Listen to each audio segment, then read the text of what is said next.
नमस्कार दोस्तों, आप सभी का बहुत स्वागत है हमारे इस YouTube चैनल में।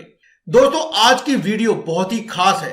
कुछ लोग तो इस वीडियो के बारे में, इस टॉपिक के बारे में जो कि आपने थंबनेल पर पढ़ लिया होगा, इसके बारे में पहले से ही जानते हैं कि किन्नर हमारी जिंदगी में और हमारे समाज में कितना बड़ा योगदान देते हैं, क्यों ये इतने पूजनीय होते हैं और क्यों ये खास होते हैं।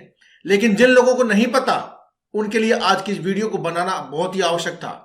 साथ ही आज की इस वीडियो में हम आपको एक बात बताएंगे कि एक शब्द जो आपको किन्नर को देखते ही बोल देना चाहिए, जिसे बोलने से ही आपके जीवन और आपकी किस्मत बदल जाएगी।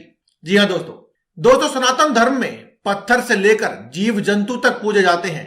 ज्योतिष शास्त्र की नहीं बल्कि वैज्ञानिक दृष्टि से भी अगर देखा जाए तो हर एक पदार्थ अपने आप में खास और दिव्य ऊर्जा का समावेश रखता है। यह ऊर्जा नकारात्मक और सकारात्मक दोनों ही तरह की होती है। कुछ ऐसे विशेष पदार्थ होते हैं जिनमें नकारात्मक ऊर्जा भरी हुई होती है और कुछ पदार्थ इतने खास होते हैं जो आपकी नेगेटिव एनर्जी यानी नकारात्मक ऊर्जा को पूरी तरह से खत्म कर देते हैं।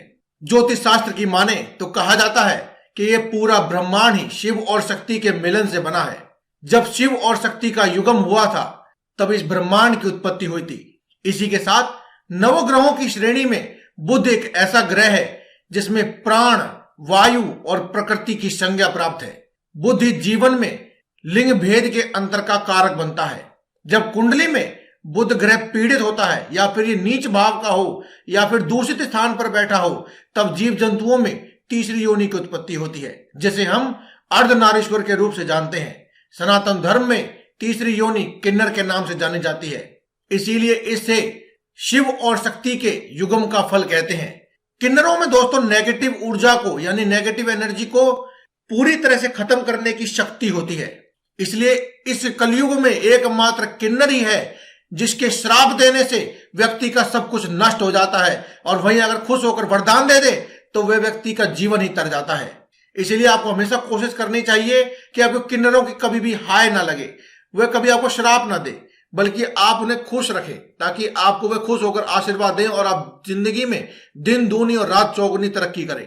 ऐसा कहा जाता है कि अगर आपको खूब मेहनत करने के बाद भी पैसे, रुपये, धन दौलत, सुख संपत्ति में कमी आ रही है तो आपको किसी किन्नर का आशीर्वाद ले लेना चाहिए। अगर आपको ऐसा लगता है कि आप तमाम कोशिश करने के बावजूद भी आप सफल नहीं हो पा रहे हैं तो एक बार हमारे द्वारा आज की इस वीडियो में बताए जाने वाले उपाय को भी करके देखें। आप देखेंगे कि आपका जीवन किस प्रकार से रातों रात बदल जाएगा। जैसा कि हमने आपको बताया कि किन्नर की दुआ और बद्दुआ दोनों ही लगती है, लेकिन एक किन्नर भी आपको धनवान बना सकता है। यह बात ज्योतिष शास्त्र से जुड़ी हुई है, लेकिन आज की इस वीडियो में बताए जाने वाले उपाय से आपकी आमदनी दुगनी हो जाएगी और धीरे धीरे सही लेकिन आप धनवान जरूर बन जाएंगे। और अगर कहीं किन्नर ने पूरे मन से खुश होकर के आशीर्वाद दिया तो बहुत ही जल्द आप रातों रात अमीर बन सकते हैं। दोस्तों, हमने पिछली वीडियो में बताया था, एक किन्नर की वीडियो बनाई थी हमने, जिसमें हमने आपको बताया था कि किन्नर जब भी आपको दिखाई दे तो आप उसे कुछ भेंट दे दे और बदले में आप उसे बहुत ही विनम्रता से निवेदन करते हुए कहें कि वह आपको 1 रुपए का सिक्का वापस दे दे। आप उनसे बहुत विनम्र तरीके से कहें और वो जब आपको 1 रुपए का सिक्का दे तो आप उसे अपने पर्स में रख लें और अपने घर वापस आकर के उसे एक लाल रंग के कपड़े में बांधकर धूप दीप दिखाकर अपने घर में जहां पैसा रखते हैं वहां रख दीजिए। आपके घर में धन आने के सभी मार्ग खुल जाएंगे। दोस्तों, हमारे घर में किन्नर जब आते हैं जब कोई खुशी का मौका होता है, और जब भी वे आते हैं तो जोर जोर से तालियां बजाते हैं, नाच गाना करते हैं। इससे आपके पूरे घर की नेगेटिव एनर्जी खत्म हो जाती है। दोस्तों, आपने अपने जीवन में महसूस किया होगा कि कई बार ऐसा होता है कि हम जितना कमाते हैं उतना खर्च हो जाता है, और कभी कभी जरूरत के लिए तो कर्ज भी लेने की स्थिति आ जाती है। सेविंग करने के सारे प्रयास व्यर्थ हो जाते हैं, या फिर यूं कह लीजिए कि घर में बरकत नहीं होती है।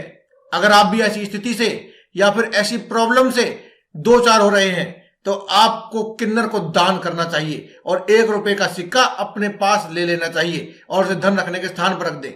और जब आपके घर में खुशी के मौके पर किन्नर आए तो जब भी वो नाच गाना करें और जाने लगे तब आप उन्हें एक शब्द कह दीजिए। वह शब्द है शुभमस्तु, जिसका अर्थ होता है कि जब भी हो शुभ हो और आप फिर से लौट करके आए। आप चाहे तो इसे हिंदी में भी कह सकते हैं, साधारण भाषा में भी कह सकते हैं, फिर लौट कर आना, यह भी कह सकते हैं। ऐसा कहने से किन्नर तो बहुत ही ज्यादा खुश हो ही जाता है, लेकिन एक बात इसके मायने बहुत बड़े होते हैं, क्योंकि किन्नर आपके घर में केवल तभी आता है जब आपके घर में कोई बहुत बड़ा खुशखबरी हो, और हमें भी अपने जीवन में केवल खुशियां ही चाहिए। इसलिए किन्नर को यह शब्द कहें और अपने घर में किन्नर को नहीं बल्कि खुशियों को आमंत्रण दें। तो दोस्तों, आज की इस वीडियो में केवल इतना ही। कल फिर आपसे मुलाकात होगी एक और नई वीडियो के साथ। तब तक के लिए दें में इजाजत। धन्यवाद। कमेंट बॉक्स में लिखते रहें जय बजरंगबली।